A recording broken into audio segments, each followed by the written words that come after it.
Perfect. Perfect. Perfect.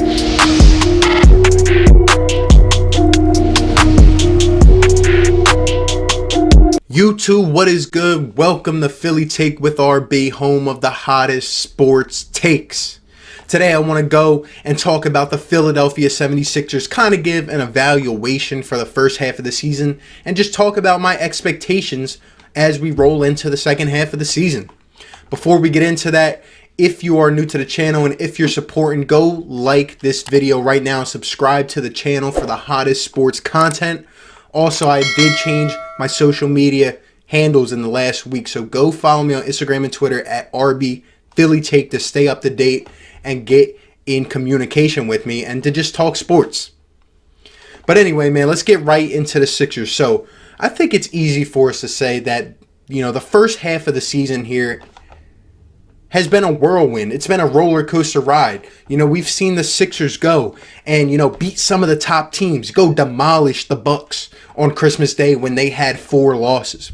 We saw the Philadelphia 76ers welcome the LA Lakers into their house and, Ben Simmons just dominate. And we beat LeBron and AD.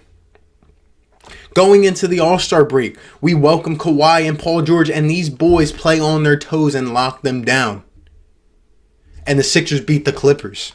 We've seen this team beat some of the elite teams in this league. They've shown they can handle anyone.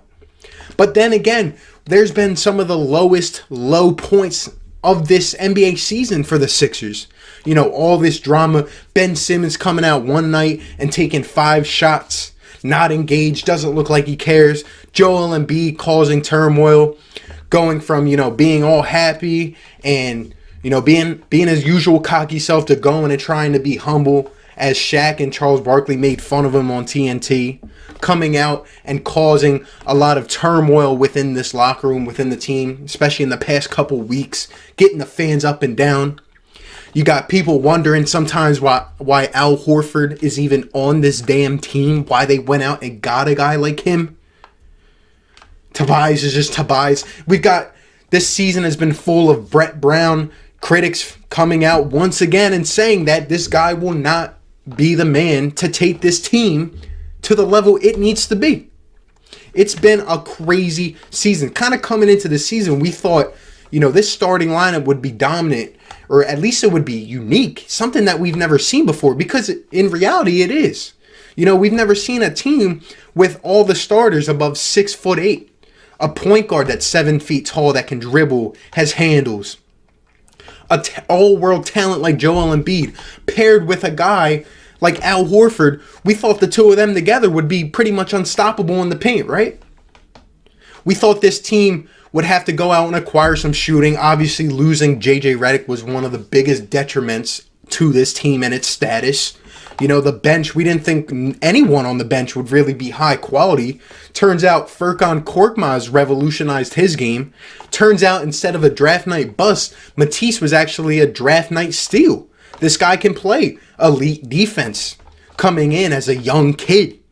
And, he was shooting pretty well until he got injured. We'll get into all of it, but overall, it's easy to say that this has been, almost the complete opposite of what we thought this team was going to be. And in reality, it's been a tale of two different sides. Like I've been saying all season, it's, the team that can get up and look like a playoff contender at home. That looks like they are the team to beat 25-2 at home. But on the road, they can't even get up on a Wednesday night against the Atlanta Hawks. They can't get up for a Friday night showdown against the New York Knicks. They turn that one into a buzzer beater type of game. Into a squeaker. It kind of hasn't made sense, and I think all of us have become accustomed to it, but we can't really figure out why. Anyway, man, Sixers sit at 34-21, 5th in the Eastern Conference. They trail Milwaukee, Toronto, Boston, and Miami. All teams that they have beat this year, by the way. But like I just said, we're 25-2 at home, and we are 9-19 on the road. Going down the stretch, it's going to have to get a lot better. If they could just win half of those road games, we would be in a lot more comfortable type of situation. Coming off 2 seasons in a row in which you lose in the second round, especially last year, the heartbreak, knowing that if this team would have went on and beat Toronto in Game 7. If Kawhi hadn't made that shot and the Sixers had won this game, we have a good shot of beating Milwaukee in the Eastern Conference Finals, potentially going to the finals and beating an injured Golden State team. That's just my opinion. But I think it's realistic to at least think about or at least consider. So coming off 2 seasons in a row, this season, obviously losing Jimmy Butler hurt. He was the closer, the man, the guy you could give the ball to when the game on the line, and he would finish. Right now, we don't have a finisher. We don't know who that is on this team. No one stepped up into that role. But Elton Brand, he went out and got another big man. He wanted to make this team kind of unconventional, kind of something special that no one would really, really understand, but kind of get the identity of an NBA team back to just strictly defense. That's what at least I thought that he considered going into this. And I thought him and Embiid he probably thought that Horford and Embiid would be a solid pair. As of right now, the guy that he has as the head of this team has not been able to figure it out. And it's kind of mind-blowing because in a sense, he kind of finally figured something out going into the All-Star break. But why did it take you 50 games? Why did it take you 50 games to make an adjustment to put Al Horford in the bench and, start someone else and still have Al play his minutes? I know it hurts to his reputation. He's been getting paid $110 million. You don't want to put that guy on the bench. But Brett, you have to be more on the fly. When things don't work, you got to switch it up. You got to get this straightened out right away. Because in the last couple of weeks, it's almost come to a point where it's like these guys have given up. But then, like I said, it's crazy because you have this same roster and, we're 3-1 against Boston. We've beat Milwaukee. We've crushed them on Christmas. Although we lost to Miami 3 straight times now, the first time we played them, it was complete dominance. I know Miami had an off night, but still, the Sixers showed me they could play against teams like that. Of course, at home. We did beat Toronto at home. We beat the Lakers. We beat the Clippers. Those were, the teams to beat coming into this year, right? It's kind of crazy to me that, Brett can get these guys rallied up, or maybe it's just them themselves. Maybe Brett is too much of a player's coach, too much of a friend, and not enough of a coach. Maybe these guys just do it on their own. Who knows? But going into the second half of the season, things like this have to get figured out. We have to at least be formidable on the road if we even want a chance of surviving. Right now, I think it's a good time to talk about now that we've summed up pretty much the first half of the season, which it hasn't, outside of the drama, Joel Embiid causing a whole stir and, the fans back and forth, it's hard to know, what to think with this team sometimes. Ben Simmons can look like an absolute superstar, which I believe he is in the making. Joel Embiid can come out and play like he knows how to, but overall, where this team stands right now, I think that it's kind of a little underwhelming. The Sixers, you can look at them, they're 34-21. Yes, they've had, an all right first half, but with the expectations that this team had coming into this year, people were saying they're going to the finals, they're going to compete for a championship. And to look at the point we're at right now, it's kind of like the expectation bar has lowered. So I think it's fair if I was to give this team a grade right now, based on the first half of the season, I would give them a solid C. A C. They're not doing what they were supposed to, but they haven't bottomed out. I think a C is kind of the middle ground. Yes, they should have at least 5 to 8 more wins. They should be beating some of these bad teams on the road. But then again, it's just like they can't get up for it sometimes. If we look at the main guys on this team, Ben Simmons is averaging pretty much 7, 8, and 8 and 2 steals per game. This guy doesn't even shoot the ball yet. That's another thing. When's Ben Simmons going to shoot? I think this guy is a superstar in the making. Some people love him. Some people get on him, say we should trade him. What the kid has done, as I mentioned in a few videos back, at age 23, it's just something you don't see. He's going to be a superstar going forward.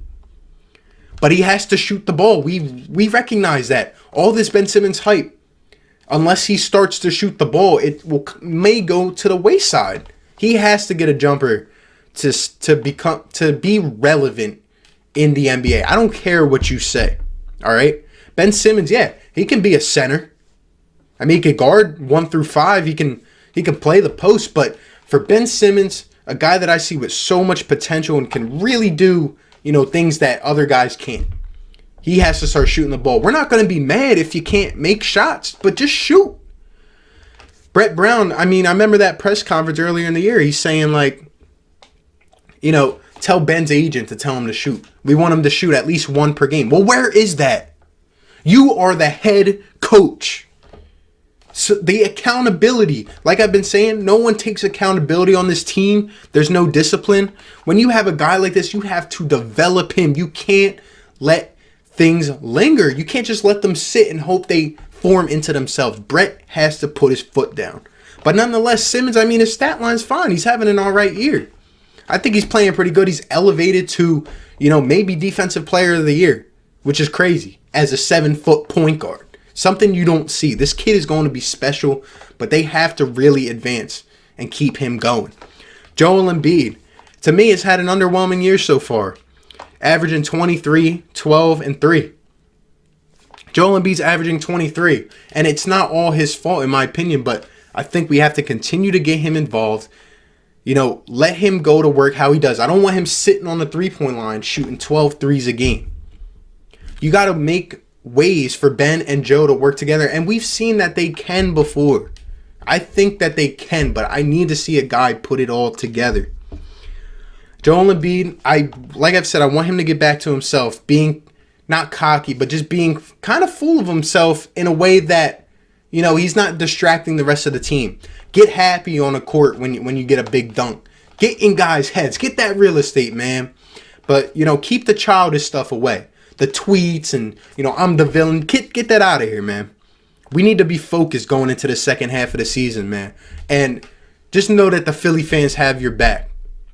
But you got to prove to us that you're going to work hard. We don't care if you have a bad night, but you have to show us that you want it. You can't be sitting on the bench pouting by yourself, man. You got to be involved. During the All-Star break, we saw a lot of chemistry between these guys. Don't ever talk to me about load management again. I saw Joel Embiid at the All-Star game, and I'm not saying they talk about him load management. I'm just saying everyone in general was playing their ass off. Embiid, I think he played like 40 minutes that game almost. He didn't even have the splint on his hand. He looked fine, looked healthy. He's going hard. The last couple minutes of the game, he's just playing his heart out. Don't tell me Joe can't play like that on a regular night for Brett Brown and the Sixers. Don't tell me that. Horford, we know he hasn't been utilized at all. 12, 6.7, and almost 4 assists per game. It's crazy when Al Horford has 4 assists per game. We got to get him different looks. I hope that Brett will continue to bring him off the bench. I think that really helped us out. And, that game against the Clippers kind of helped us see where the identity of this team could go. Down in the playoffs, we're going to need Joel and Al to alternate. The problem last year when Joe went out sick is that we didn't have a guy to back it up. Now we do. Al Horford can still play. He has a lot left in the tank. You got to bring it out of him. Tobias is averaging 19, 6.7, and 3.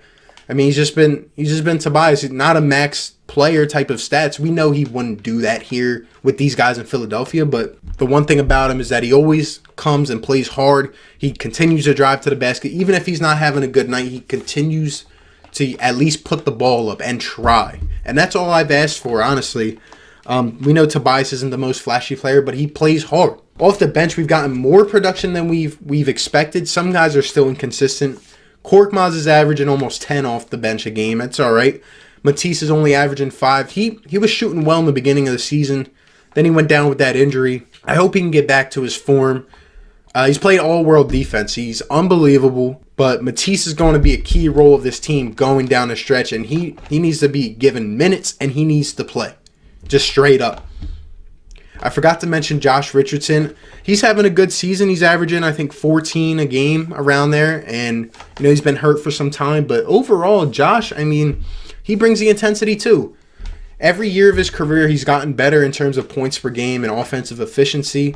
And I think he's escalating to be a pretty good, solid player. A solid NBA player. We went out and we acquired Alec Burks, Glenn Robinson III off the bench. Hopefully we won't see guys as much like Mike Scott and Raul Neto. Brett definitely has to, solidify this rotation. He needs to come up with some sort of identity. Guys can't come in and play a certain amount of minutes and then The next night they get 4 minutes. It just can't happen. We kind of saw that with James Ennis, and now he's gone. The guy that said that we would be in the finals this year, and he's not even here. I think overall, this team has a lot of freaking talent. They do. But then again, it takes the right kind of coach, the right kind of dude to put it all together. This team wouldn't fare well with a guy that, one of those quiet type of dudes that never talks to the players. But then again, Brett Brown is on the other end of the spectrum. He's too friendly. He's too nice. He doesn't get, as angry as he needs to. You wonder why the Golden State Warriors have, less than 10 wins, I think? And, they're playing hard every night. Robinson and Burks came from that system. You know why they play hard? Because they have Steve Kerr, who will break a clipboard on an average Monday night. Even, they're not a formidable playoff team, obviously, but he'll get those guys ready to go. He has the system in place. Brett has to get everyone involved. He has to let them know that they can work together and be something special. I'm seeing the same old things. Guys don't step up on screens. No rotations. Guys sitting in the damn corner, freaking reading a newspaper, not even paying attention. I think at the rate we're going at now, I would project this team, honestly, to be around where we're at right now. I would say in the range of 4 to 6 seed, probably leaning towards number 4 or 5. We're going to have to get a first round series at the Wells Fargo. And I think the Sixers will win their first round series, whoever they play. Hopefully it's not Miami. Hopefully it's not Boston. But hopefully it's, one of these lower teams. I think we'll win the first round series. Now, going into the second round, I'm sorry to say, but my prediction for this season is that the Sixers will, for the third year in a row, finish with a second round exit. I think it'll be a good series, maybe 6 or 7, but I just don't think, we know this team doesn't have enough talent to contend for a championship right now. I think they have talent, but a lack of shooting in the playoffs will really hurt you. And a lack of a jump shot by Ben Simmons is going to hurt. You need guys on the floor that when your stars are getting kind of like pushed out of the paint, that's what teams are going to do. They're not going to let you inside. It's going to be hard. You got to fight for every rebound. You're going to have guys who can go for 25, 30 a night consistently in the playoffs, whether it's shooting or whatever. But I just don't think the Sixers have that. As the Sixers, as I predict, end in the second round this year, I think it'll be third year in a row. And I'm sorry, but I think the fate of Brett Brown will be there. I think it'll be done. It's his time. Like I've been saying, I do want him gone in the near future. I think that maybe a coaching change, if we were to bring a qualified type of guy in here, could really shift things and, give that spark that we need.